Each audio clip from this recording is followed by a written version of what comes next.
In this video, I'm going to show you how to make contact page in Webflow. So the first thing that we'll need to do is add a container. So if you already have a container, all you need to do next is add a form block. So click on add elements and search for form blocks. Now we will find form block right here and drag form block inside the container and you will see it right here.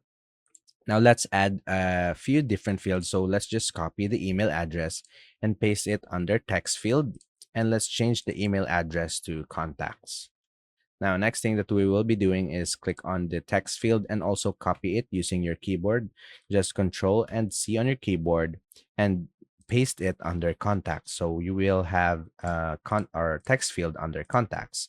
Now we can add more fields if you want, but if you're done with your contact fields, all you need to do is just click on preview and you can try it on, for example, writing your name, and you can write your email address and just click on submit once you have filled out your field. So let's just go back, and that's about it.